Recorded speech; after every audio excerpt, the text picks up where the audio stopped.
मेरी छोटी बुआ। रक्षाबंधन का त्योहार पास आते ही मुझे सबसे ज्यादा जमशेदपुर वाली बुआ जी की राखी के कुरियर का इंतजार रहता था। कितना बड़ा पार्सल भेजती थी बुआ। तरह तरह के विदेशी ब्रांड वाले चॉकलेट, गेम्स, मेरे लिए कलरफुल ड्रेस, मम्मी के लिए साड़ी, पापा जी के लिए कोई ब्रांडेड शर्ट। इस बार भी बहुत सारा सामान भेजा था उन्होंने। पटना और रामगढ़ वाली दोनों बुआ जी ने भी रंग बिरंगी राखियों के साथ बहुत सारे गिफ्ट्स भेजे थे। बस रोहतास वाली जया बुआ की राखी हर साल की तरह एक साधारण से लिफाफे में आई थी। 5 राखियां कागज के टुकड़े में लपेटे हुए, रोली, चावल और 50 का एक नोट। मम्मी ने चारों बुआ जी के पैकेट डाइनिंग टेबल पर रख दिए थे ताकि पापा ऑफिस से लौटकर एक नजर अपनी बहनों की भेजी राखियां और तोहफे देख लें। पापा रोज की तरह आते ही टी टेबल पर लंच बॉक्स का थैला और लैपटॉप की बैग रखकर सोफे पर पसर गए थे। चारों दीदी की राखियां आ गई हैं। मम्मी ने पापा के लिए किचन में चाय चढ़ाते हुए आवाज लगाई थी, जया का लिफाफा देखना जरा। पापा जया बुआ की राखी का सबसे ज्यादा इंतजार करते थे और सबसे पहले उन्हीं की भेजी राखी कलाई में बांधते थे। जया बुआ सारे भाई बहनों में सबसे छोटी थी, पर एक वही थी जिसने विवाह के बाद से शायद कभी सुख नहीं देखा था। विवाह के तुरंत बाद देवर ने सारा व्यापार हड़प कर घर से बेदखल कर दिया था।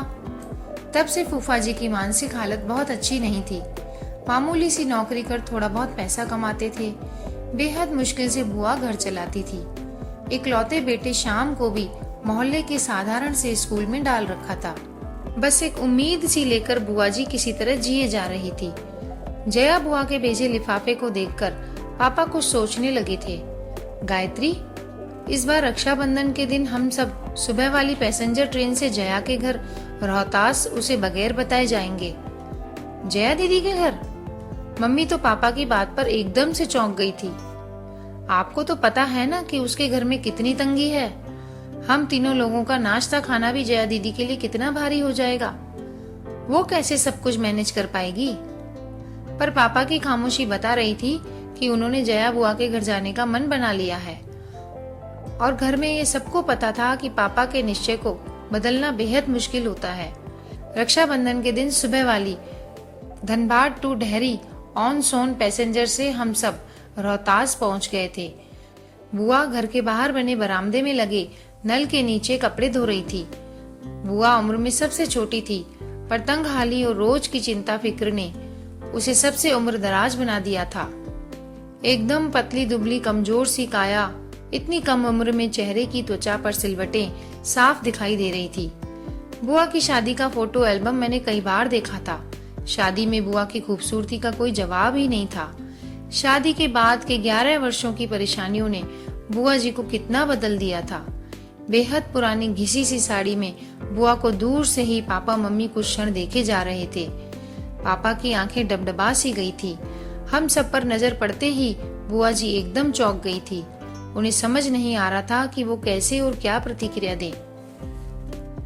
अपने बिखरे बालों को संभाले या अस्त व्यस्त पड़े घर को दुरुस्त करे। उसके घर तो वर्षों से कोई मेहमान नहीं आया था। वो तो जैसे जमाने पहले भूल चुकी थी कि मेहमानों को घर के अंदर आने को कैसे कहा जाता है। बुआ जी के बारे में ये सब बताते हैं कि बचपन से उन्हें साफ सफाई और सजने संवरने का बेहद शौक रहा था, पर आज दिख रहा था कि अभाव और चिंता कैसे इंसान को अंदर से दीमक की तरह खा जाती है। अक्सर बुआ जी को छोटी मोटी जरूरतों के लिए कभी किसी के सामने तो कभी किसी के सामने हाथ फैलाना पड़ता था। हालात ये हो गए थे कि ज्यादातर रिश्तेदार उनका फोन उठाना बंद कर चुके थे। बस एक पापा ही थे जो अपनी सीमित तनख्वाह के बावजूद कुछ न कुछ बुआ जी को दिया करते थे। पापा ने आगे बढ़कर सहम सी गई अपनी बहन को गले से लगा लिया। भैया, भाभी, मन्नू, तुम सब अचानक आज? सब ठीक है ना? बुआ ने कांपती सी आवाज में पूछा था। आज वर्षों बाद मन हुआ राखी में तुम्हारे घर आने का, तो बस आ गए हम सब। पापा ने बुआ को सहज करते हुए कहा था। भाभी, आओ ना अंदर, मैं चाय नाश्ता लेकर आती हूँ। जया बुआ ने मम्मी के हाथों को अपनी ठंडी हथेलियों में लेते हुए कहा था। जया, तुम बस बैठो मेरे पास, चाय नाश्ता गायत्री देख लेगी। हम लोग बुआ जी के घर जाते समय रास्ते में रुककर बहुत सारी मिठाइयाँ और नमकीन ले गए थे। मम्मी किचन में जाकर सबके लिए प्लेट लगाने लगी थी। उधर बुआ कमरे में पुरानी फटी चादर बिछे खटिया पर अपने भैया के पास बैठी थी। बुआ जी का बेटा श्याम दौड़कर फूफा जी को बुला लाया था। राखी बांधने का मुहूर्त शाम 7 बजे तक का था। मम्मी अपनी ननद को लेकर मॉल चली गई थी, सबके लिए नई ड्रेसेस खरीदने और बुआ जी के घर के लिए किराने का सामान लेने के लिए। शाम होते होते पूरे घर का हुलिया बदल गया था। नए पर्दे, बिस्तर पर नई चादर, रंग बिरंगे डोरमेट और सारा परिवार नए ड्रेसेस पहनकर जच रहा था। न जाने कितने सालों बाद आज जया बुआ की रसोई का भंडार घर लबालब भरा हुआ था।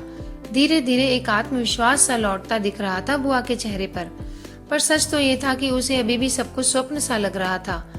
बुआ जी ने थाली में राखियां सजा ली थी, मिठाई का डब्बा रख लिया था। जैसे ही पापा को तिलक करने लगी, पापा ने बुआ को रुकने को कहा। सभी आश्चर्यचकित थे। 10 मिनट तक रुक जाओ, तुम्हारी दूसरी बहनें भी बस पहुंचने ही वाली हैं। पापा ने मुस्कुराते हुए कहा तो सभी पापा को देखते रह गए। तभी बाहर दरवाजे पर गाड़ियों के हॉर्न की आवाज सुनकर बुआ, मम्मी और फूफा जी दौड़कर बाहर आए तो तीनों बुआ का पूरा परिवार सामने था। जया बुआ का घर मेहमानों से खचाखच भर गया था। महाराजगंज वाली नीलम बुआ बताने लगी कि कुछ समय पहले उन्होंने पापा को कहा था कि क्यों न सब मिलकर चारों धाम की यात्रा पर निकलते हैं। बस पापा ने उसी दिन तीनों बहनों को फोन किया कि अब 4 धाम की यात्रा का समय आ गया है। पापा की बात पर तीनों बुआ सहमत थी और सबने तय किया था कि इस बार जया के घर सब जमा होंगे और थोड़े थोड़े पैसे मिलाकर उसकी सहायता करेंगे। जया बुआ तो बस एकटक अपनी बहनों और भाई के परिवार को देखे जा रही थी। कितना बड़ा सरप्राइज दिया था आज सबने उसे। सारी बहनों से वे गले मिलती जा रही थी। सबने पापा को राखी बांधी। ऐसा रक्षाबंधन शायद पहली बार आ रहा था सबके लिए। रात एक बड़े रेस्टोरेंट में हम सभी ने डिनर किया। फिर गप्पे करते जाने का काफी रात हो चुकी थी। अभी भी जया बुआ ज्यादा बोल नहीं रही थी। वो तो बस बीच बीच में छलक आते अपने आंसू पोंछ लेती थी। बीच आंगन में ही सब चादर बिछाकर लेट गए थे। जया बुआ पापा से किसी छोटी बच्ची की तरह चिपकी हुई थी, मानो इस प्यार और दुलार का उसे वर्षों से इंतजार था। बातें करते करते अचानक पापा को बुआ का शरीर एकदम ठंडा सा लगा और पापा घबरा गए थे। सारे लोग जाग गए पर जया बुआ हमेशा के लिए सो गई थी। पापा की गोद में एक बच्ची की तरह लेटे लेटे वो विदा हो चुकी थी। पता नहीं कितने दिनों से बीमार थी और आज तक किसी से कहा भी नहीं था। आज सबसे मिलने की ही आशा लिए जिंदा थी शायद। अपनों का ध्यान रखें, जो समर्थ हैं वो अपने असमर्थ रिश्तेदारों की सहायता करें। हम बदलेंगे तभी तो युग बदलेगा। जय श्री कृष्णा। अगर कहानी अच्छी लगी है तो प्लीज चैनल को लाइक, शेयर और सब्सक्राइब भी करिए। Thank you. मोतियों से जड़ी पवित्र धागों से बनाई राखी बहना लाई, राखी बहना